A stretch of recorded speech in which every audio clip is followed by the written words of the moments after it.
The best seat in second grade by Miss Colburn class. Hamster helper. Sam had the best seat in second grade. He sat at the back of room 75. He did not sit near the globe or the dinosaur models or the paper pioneer fort. Sam sat beside George Washington. George Washington was small and round in the color of honey, and he sneezed. George Washington was a hamster. Sam loved George Washington more than anything else at school. George Washington was Sam's favorite subject. Sam's teacher, Mr. Hopper, asked, "Who knows something about lava?" "It pops out of volcanoes," said Sam, "the way George Washington pops out of his nest." Someone in the front row giggled. "Good answer," said Mr. Hopper. Every Monday Mr. Hopper picked a new hamster helper. The hamster helper got to feed George Washington. The hamster helper got to make toys out of boxes and tubes. The hamster helper got to play with George Washington. "Please, please, oh please," Sam growled. "Pick me." He crossed his fingers and held his breath. Mr. Hopper reached into the bowl of names. "Miguel," he said, "you are the new hamster helper." "Oh boy," said Miguel. "Oh no," said Sam, "it's never my turn." Sam was tired of waiting to be the hamster helper. He was sure George Washington was tired of his cage. Sam wanted to show George Washington the world outside of room 75. "Don't forget," Mr. Hopper reminded his class, "tomorrow is our trip to the Science Museum. Bring your coats, bring your lunches, and bring your permission slips." Sam decided to bring something extra. The Science Museum was busy and bright and crowded. "Stay in your groups," called Mr. Hopper. "The animal sticker on your name tag will tell you which group you are in. Grasshoppers stick together, frogs stick together, dolphins stick together. You don't want anyone to get lost." "Sammy," said Nina, "where is your name tag?" "It's in my coat," Sad replied. He reached deep into his pocket and petted George Washington. Sam looked at the sticker on his name tag. "I'm a grasshopper." "Good," said Nina. "I am too." The grasshoppers and frogs and dolphins hung up their coats. "Sam," said Ollie, "it's warm in here. Why don't you take off your coat?" "I can't," Sam said quickly. "I might catch a cold." George Washington sneezed. "Hurry up," called Sophie. "We're going to the star show at the planetarium."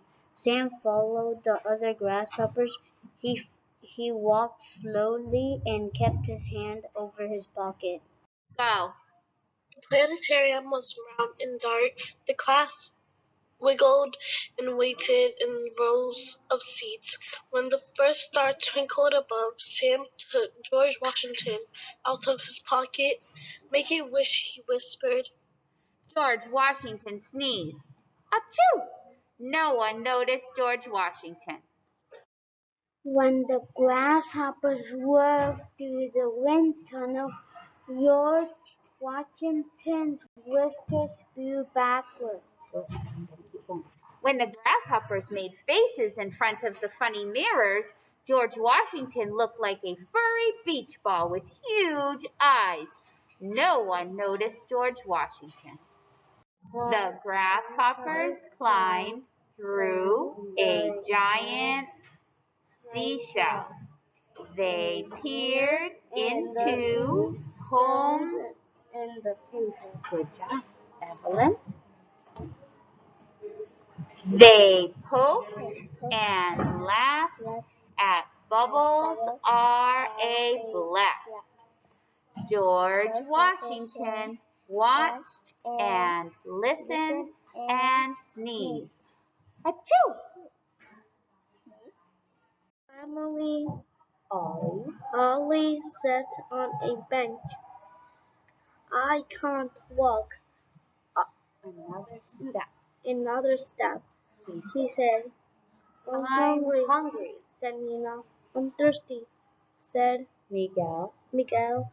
Me too, Grumbled Sophie. grumbled Sophie. Sam did not want to eat lunch. Sam did not want to eat lunch. Let's do it together. George Washington might smell something and pop right out of his pocket. I'll catch up with you later, Sam said as he dashed down the hall. But Sam, Nana called, Go. "Where are you going?" Grasshoppers Sam and Nana stick together. Where are you going? Grasshoppers are supposed to stick together. Sam ran upstairs and saw a sign for the animal zone. He took a deep breath and said, "Wait until you see what is here." Sam held a George Washington in Front front of each display. They Look look at at baby rabbits and baby chick. George Washington. Nieces. Don't look, Sam whispered when they reached a tank of boa constrictors. George Washington trembled. Now, said Sam, here's the best place of all. The hamster's habitat was a jumble of tubes and tunnels. There were hamster-sized wheels and ladders and slides. Hamsters were everywhere. They were all small. They were all round. They were all the color of honey. Look, Sam whispered to George Washington. Family. Footsteps clattered down the hall as the rest of the grasshoppers rushed toward Sam. "There you are, Sam!" they shouted. Are you all right?" "I'm fine," said Sam. "I was just showing the hamsters till he stopped talking." George Washington was in his hands. George Washington was right in front of Ollie, Miguel, Sophie, and Nina. Everyone noticed George Washington. Sam cried, "Nina, what have you done?" Before he could answer, George Washington jumped out of Sam's hands and into the hamster habitat. Sam screamed. He did not move. "Oh no," Sophie groaned. Ollie yelled at Sam. Nina yelled at Ollie. And Miguel shouted, Help. "Help!" Mr. Hopper hurried up the stairs to the animal zone. The frogs and dolphins followed right behind him. "What's wrong?" called Mr. Hopper. The grasshoppers pointed to Sam. He pointed to the hamster habitat. Sam moaned, "He's gone."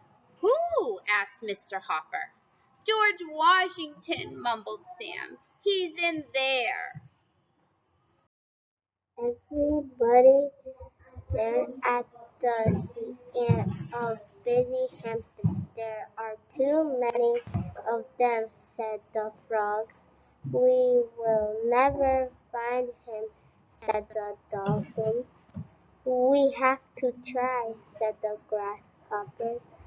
Sam Holcraft spread out around the sides of the hamster's habitat, looking for something small, said Olive, and round, said Miguel, and the color of honey, said Sophie. They looked and looked at hamsters climbing and digging, at hamsters spinning and grooming, at hamsters drinking and eating and sleeping. Sam stood still and watched one nest shake and tremble like a volcano. Suddenly a hamster popped out of the nest just like lava, and the hamster was small and round and the color of honey, and it sneezed. George Washington cried Sam. He reached down and scooped their hamster into his hand. Nina said, I knew we'd fight him. George Washington is Sam's favorite subject. The next day, Sam carried George Washington's cage to the front of room 75. I think he might be safer near you, he said. Mr. Hopper smiled. Good idea. Sam walked slowly back to his seat. Class, asked Mr. Hopper, can you think of anything else we should move up front? Sam! Yelled the frogs and dolphins and all of the grasshoppers. Good answer, said Mr. Hopper. George Washington sneezed. Achoo! Sam grinned and pushed his desk to the front of room 75. For the rest of the year, he sat between his teacher and George Washington. Sam had the best seat in second grade. Good job.